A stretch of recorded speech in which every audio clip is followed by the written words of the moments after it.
Ever found yourself musing over the similarities between the Greek and Turkish languages? Well, you're not alone.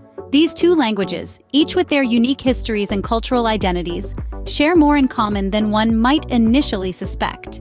Greece and Turkey, nestled at the crossroads of Europe and Asia, have been melting pots of diverse cultures, civilizations, and languages for millennia. This rich tapestry of history has, in many ways, shaped the evolution of their languages. From the ancient Greek philosophers who laid the groundwork for Western thought to the grandeur of the Ottoman Empire that left an indelible imprint on Turkey, these nations have witnessed a fascinating interplay of language and culture. But what exactly do the Greek and Turkish languages share? How has history intertwined their linguistic destinies? These are the intriguing questions we will explore. Now prepare yourself as we delve into the fascinating parallels between these two languages. Starting with common thing number 1, we have loanwords. In the realm of languages, loanwords are like well-traveled globetrotters. They hop from one language to another, carrying with them snippets of culture and history. Greek and Turkish, despite their distinct roots, are no strangers to this linguistic exchange. Over the centuries, through conquests, trade, and cultural interactions, these two languages have borrowed and adapted words from each other. Take, for instance, the word bazaar. It's a Turkish word that found its way into Greek and from there into many other languages around the globe. Similarly, yogurt is another Turkish loanword that has been embraced by the Greek language. This exchange of words isn't a one-way street, though. Words like dolma, originally a Greek word meaning to fill, have been adopted into Turkish, reflecting the shared culinary traditions of these two nations. Loanwords indeed provide a fascinating glimpse into the intertwined histories of these two nations. Moving on to common thing number 2, grammar structures. It's fascinating how the Greek and Turkish languages share similarities in their grammar. One shared feature is the use of postpositions. Instead of prepositions that come before the noun, both languages use postpositions that come after. It's like saying the house of John instead of John's house. Another feature is the SOV, or subject-object-verb sentence structure. In English, we're used to saying I love languages, which is an SVO structure. But in Greek and Turkish, it's more like I languages love. It's a small shift, but can make a world of difference when you're learning a new language. These shared grammar structures not only make learning one after the other easier, but they also show how languages can evolve side by side, influencing each other over centuries of interaction. Grammar, it seems, is another area where these two languages meet. Let's proceed to common thing number 3, shared phonetics. The Greek and Turkish languages share an intriguing array of phonetic features. This phonetic overlap isn't just about having similar sounds, it's about the underlying phonetic rules that govern how these sounds interact and change in different contexts.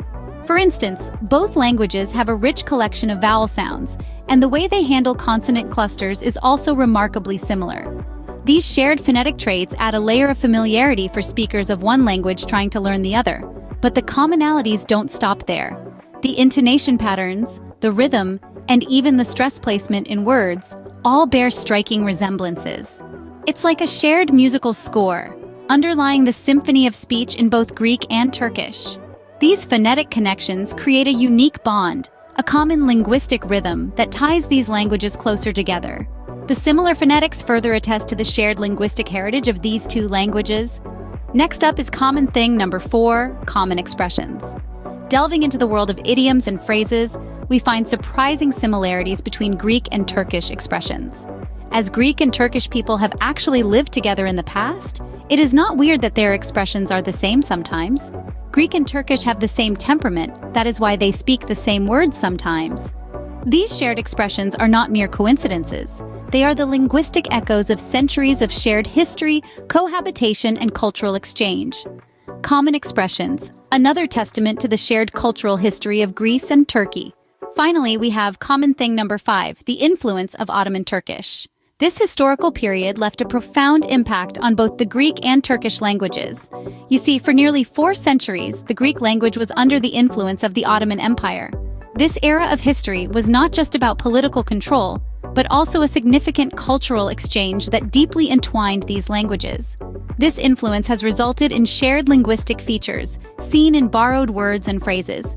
For instance, many Greek words of Turkish origin are related to food, daily life, and professions, mirroring the close interaction between the two cultures. On the other hand, Turkish also absorbed Greek elements, especially in the dialects spoken by the minorities in regions that were once part of the Byzantine Empire. This cross-cultural exchange has led to a fascinating blend of linguistic traits that continue to exist today. Indeed, history has left its mark, etching similarities into the linguistic landscape of these two nations.